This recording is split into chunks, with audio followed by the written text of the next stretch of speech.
Video tutorial, we are going to be drawing this object. Now, this object can give you a lot of warnings and just really go crazy on your screen. So please try to follow along with this as close as you possibly can, and be mindful that my computer screen versus yours, my SolidWorks versus yours, could be completely different. You might have one little relation that I don't, and it makes yours go crazy compared to mine. And I guarantee you mine will still go crazy in this video tutorial. So we're going to do our best here to draw this object.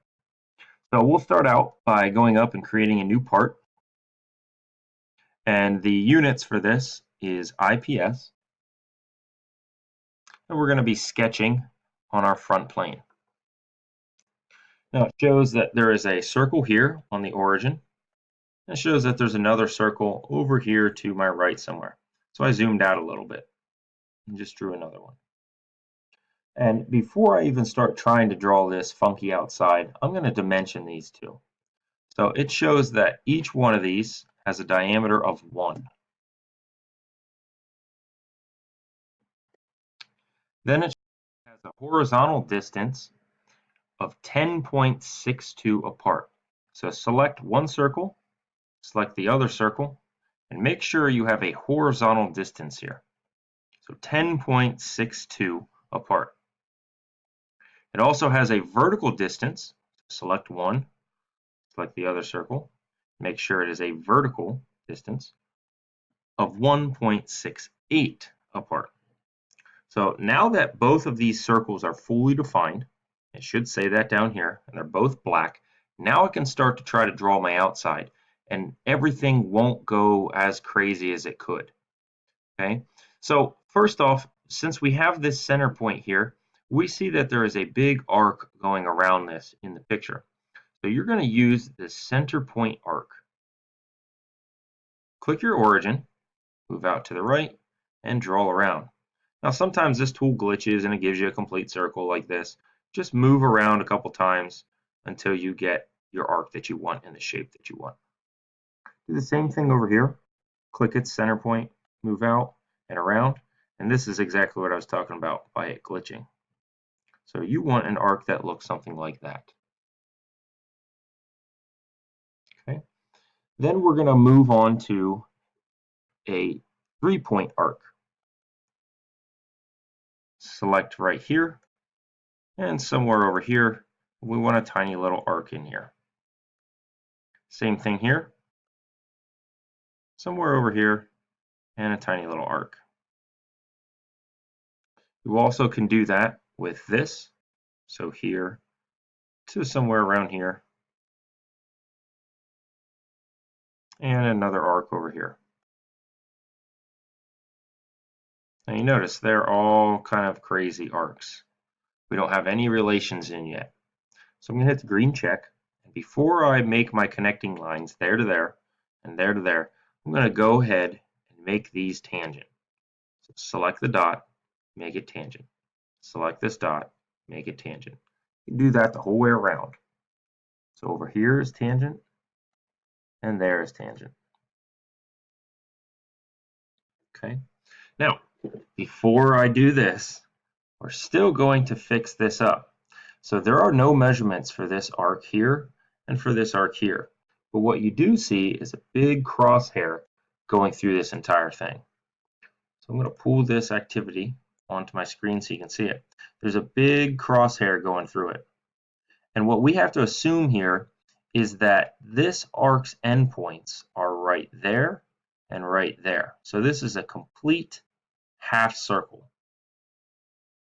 Okay, and then the center point of this arc, being right here, is also in line with our origin. And that's the same thing down here. Okay, what we also notice though off of this center point is that this radius for this big outside arc shares the same center point as this tiny arc. So there's a lot going on here. So we'll take it in a couple steps. So the first step that we're going to do is find the outside arc. That's this one, the top and bottom one. We're going to find its endpoints. So click one of them, hold in Shift, click the other one, and our origin and the center point of this small arc, we're going to make that all horizontal from one another. So it's all straight across. Do that same thing down here. So center point of the small arc, hold and shift, the end point, center point of the circle, and the other end point of that arc. And we're going to make them all horizontal.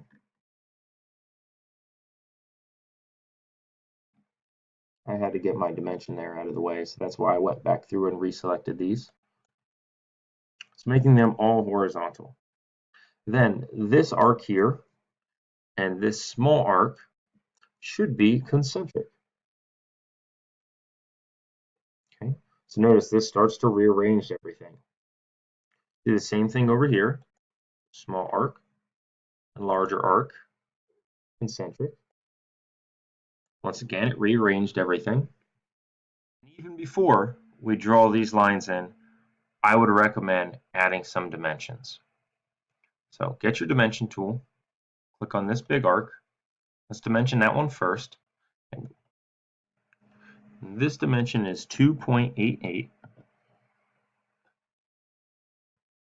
And the inside one is a small 0.62. So even though it messed that up to begin with, once I added in this second dimension, it rearranged it to be back to normal. So do it again over here, starting with our larger dimension. That is 2.88. Okay. And then dimension your smaller one, 0.62. So you see everything is black except for the endpoints here. So now that all of that stuff is set in place, now I would suggest connecting them. So get your line tool, connect these, and then we can go ahead and make those connection points tangent. So anywhere they connect from an arc into a straight line, we're going to set that to tangent. So you might have to hold in shift, click both of the lines, and tangent. Same thing over here, tangent. So there are plenty of different ways of drawing this, different approaches, where to start, where to go next. But I've found that getting these outside pieces to be fully defined before we connect the two works much better than anything else. So now that everything is fully defined, you can go ahead to the Features tab, hit Extrude. We can check our material thickness, which is 0.45, and it shows a negative Z. So we're going to send this backwards. Make sure your arrow goes backwards. Hit the green check. Change your material. And this is 1060 alloy, which happens to be a default for us. So we'll select that. Then we can evaluate it.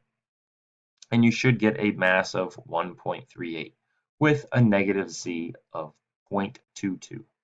If you got that, you can save this and you can move on to the next activity. If you didn't get it, go back, edit your sketch, and problem solve until you have it completed.